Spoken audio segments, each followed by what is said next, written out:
ओम नमो भगवते वासुदेवाय। आप सभी का हमारे YouTube चैनल पर हार्दिक स्वागत है। साल 2024 में मार्च की पहली एकादशी कब है? आइए जाने शुभ मुहूर्त, पूजा विधि, व्रत महत्व और पौराणिक कथा। सनातन धर्म में एकादशी व्रत का विशेष महत्व है। प्रत्येक महीने में आने वाली एकादशी तिथि का अलग अलग महत्व है। एकादशी तिथि भगवान विष्णु को समर्पित है। एकादशी व्रत के दिन भगवान विष्णु की विधिवत उपासना करने से सुख, समृद्धि और ऐश्वर्य का आशीर्वाद प्राप्त होता है और सभी प्रकार की समस्याएं दूर हो जाती हैं। फाल्गुन मास के कृष्ण पक्ष की एकादशी तिथि के दिन विजया एकादशी व्रत रखा जाएगा। एकादशी तिथि के दिन श्री हरि की पूजा करने के साथ व्रत रखने से हर क्षेत्र में सफलता मिलती है। ये व्रत एकादशी पर सूर्योदय से शुरू होकर अगले दिन द्वादशी तिथि पर सूर्योदय के बाद समाप्त होता है। पंचांग के अनुसार फाल्गुन मास के कृष्ण पक्ष की एकादशी तिथि 6 मार्च की सुबह 6:30 पर शुरू होगी और 7 मार्च की सुबह 4:13 पर समाप्त हो जाएगी। विजया एकादशी व्रत 6 मार्च दिन बुधवार को रखा जाएगा। इस दिन भगवान विष्णु की पूजा करने के लिए शुभ समय सुबह 6:41 से सुबह 9:37 तक रहेगा। विजया एकादशी व्रत का पारण 7 मार्च को दोपहर 1:44 से शाम 4:05 के बीच किया जाएगा।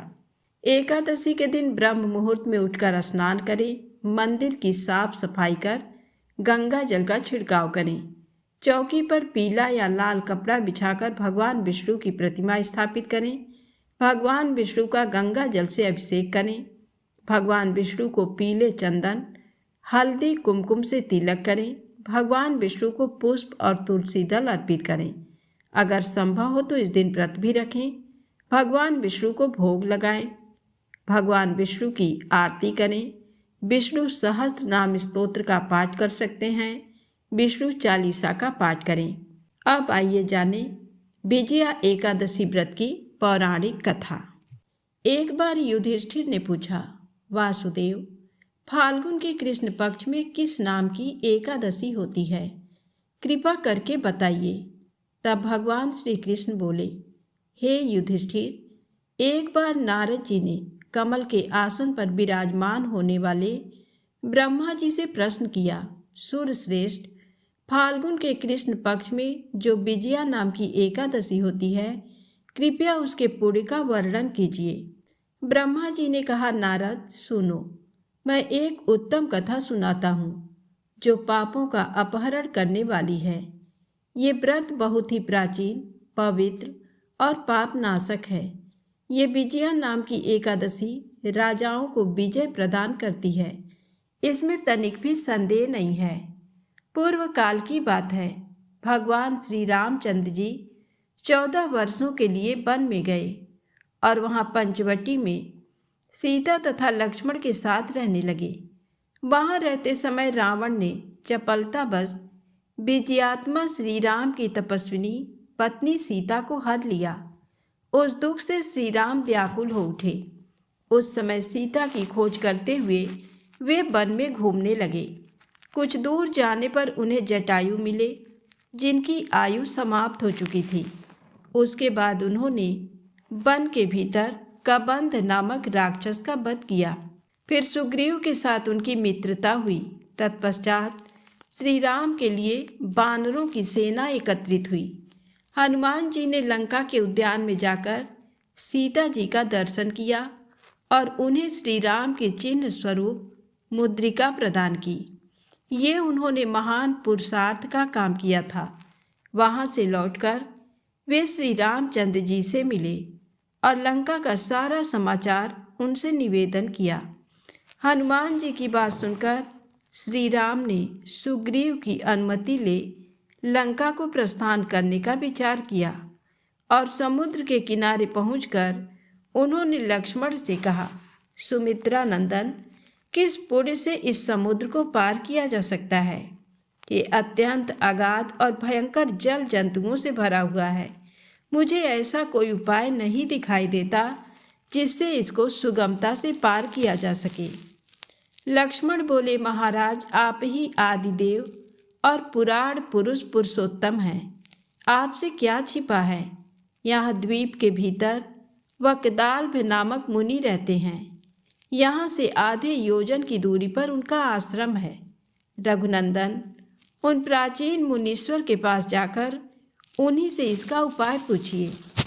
लक्ष्मण की ये अत्यंत सुंदर बात सुनकर श्री रामचंद्र जी महामुनि वकदाल्भ से मिलने के लिए गए। वहाँ पहुंचकर उन्होंने मस्तक झुकाकर मुनि को प्रणाम किया।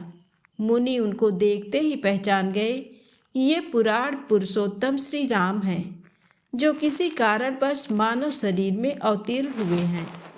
उनके आने से महर्षि को बड़ी प्रसन्नता हुई। उन्होंने पूछा, श्री राम, आपका कैसे यहाँ आगमन हुआ? श्री राम बोले, ब्राह्मण, आपकी कृपा से राक्षसों सहित लंका को जीतने के लिए सेना के साथ समुद्र के किनारे आया हूँ। मुने, अब जिस प्रकार समुद्र पार किया जा सके वह उपाय बताइए, मुझ पर कृपा कीजिए। वकदाल्भ ने कहा, श्री राम, फाल्गुन कृष्ण पक्ष में जो विजया नाम की एकादशी होती है उसका व्रत करने से आपकी विजय होगी। निश्चय ही आप अपनी वानर सेना के साथ समुद्र को पार कर लेंगे। राजन, अब इस व्रत की फलदायक विधि सुनिए। दशमी का दिन आने पर एक कलश स्थापित करें। वह सोने, चांदी, तांबे अथवा मिट्टी का भी हो सकता है। उस कलश को जल से भरकर उसमें पल्लव डाल दें। उसके ऊपर भगवान नारायण के सुवर्णमय विग्रह की स्थापना करें। फिर एकादशी के दिन प्रातःकाल स्नान करें। कलश को पुनः स्थिरतापूर्वक स्थापित करें। माला, चंदन, सुपारी तथा नारियल आदि के द्वारा विशेष रूप से उसका पूजन करें। कलश के ऊपर सप्तधान्य और जौ रखें। गंध, धूप, दीप और भांति भांति के नैवेद्य से पूजन करें। कलश के सामने बैठकर वह सारा दिन उत्तम कथा, वार्ता आदि के द्वारा व्यतीत करें तथा रात में भी वहाँ जागरण करें। अखंड व्रत की सिद्धि के लिए घी का दीपक जलावें।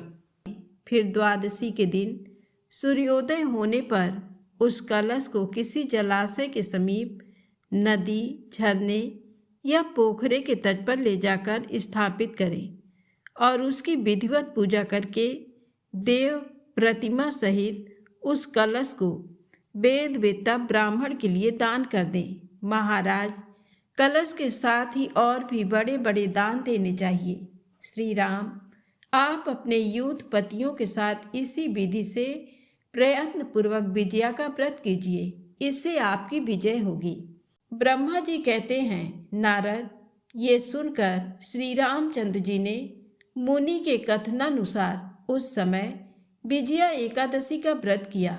उस व्रत के करने से श्री रामचंद्र जी विजयी हुए।